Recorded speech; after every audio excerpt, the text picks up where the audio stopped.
किशोर वयापर्यंत एकदम फिट असलेल्या मुलाला 10वीची परीक्षा तोंडावर असताना अचानक उद्भवलेल्या विल्सन डिसीज मुळे दिव्यांग मुलासारखे जगणे नशिबी आले। तरीही खचून न जाता अक्षय परांजपे या जिद्दी तरुणाने एक फोटोग्राफर म्हणून नावलौकिक मिळवला आहे। याच अक्षयच्या जीवनाची संघर्षगाथा, त्याचा प्रेरणादायी प्रवास अक्की या पुस्तकामधून उलगडणार आहे, अशी माहिती अक्षयचे वडील संतोष परांजपे यांनी पत्रकार परिषदेत दिली।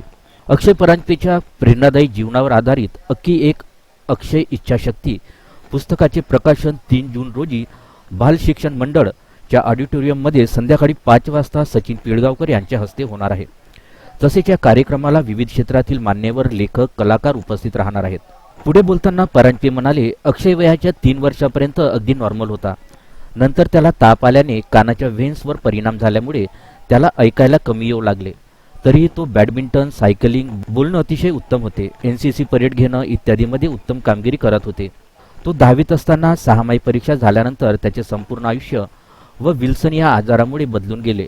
आम्हाला आणि रत्नागिरीच्या डॉक्टरांना सुद्धा त्याच्या नेमका उलगडा होऊ शकला नाही। तरी परिस्थितीत त्याने 10वीत 66% गुण मिळवले। पुढे 4 वर्ष तो अंथरुणात खिळून पडला होता।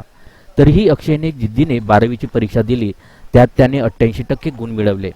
नंतर कॅमेऱ्याने त्याला आकर्षित केले आणि आज तो पुण्यात नावलौकिक मिळवत आहे।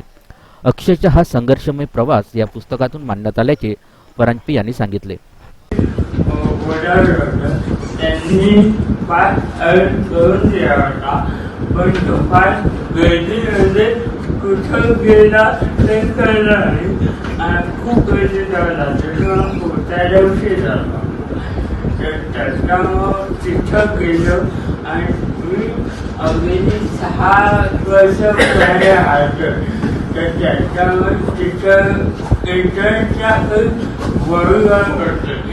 त्यांनी त्यांनी आठवडे खरं पाहून येतात, त्यांना पूर्वती घरची मग आठवडे एक छोट्यासा होतं ते मी सांगितलं।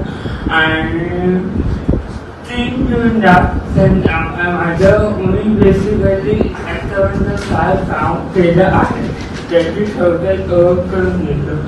मी माझं मेन काम हे फॅशन फोटोग्राफी आहे।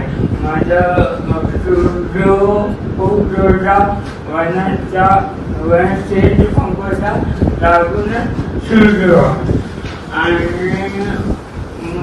आता जवळपास 550च्या आसपास। ह्या पुस्तकामध्ये माझ्या मुलाविषयी, म्हणजे हा ऍक्च्युअल मुलगा माझा 16 वर्षापर्यंत खूप नॉर्मल होता आणि वयाच्या 16व्या वर्षी त्याला विल्सन हा आजार झाला। आणि विल्सन आजार म्हणजे त्याच्या बॉडीमध्ये कॉपर डिपॉझिशन होतं आणि त्याचे ब्रेन आणि लिव्हरवर मेजर इफेक्ट झाला आणि तो पुढे 4 वर्ष पूर्ण बेडवर होता। पण तो बेडवर असताना सुद्धा तो कशा पद्धतीने लोकांशी कनेक्ट मध्ये होता, कारण त्याला मी कॉम्प्युटर घेऊन दिला होता, तो बसून हलत राहायचा, त्याची बॉडी प्रचंड हलते, पण त्यात सुद्धा आम्ही त्याला जेवढं जपता येईल आणि त्याच्या काही करता येईल त्याप्रमाणे त्याला मी सगळ्या सोयी करून दिल्या होत्या आणि तो लोकांच्या कनेक्ट मध्ये होता। आणि 4 वर्षानंतर तो हळूहळू बरा झाला। मी अजूनही तो पूर्ण बरा झालेला नाही, डॉक्टरनी सांगितलेलं आहे की तो पूर्ण बरा होणारही नाही, कारण त्याला आयुष्यभर गोळ्या घ्याव्याच लागणार आहेत।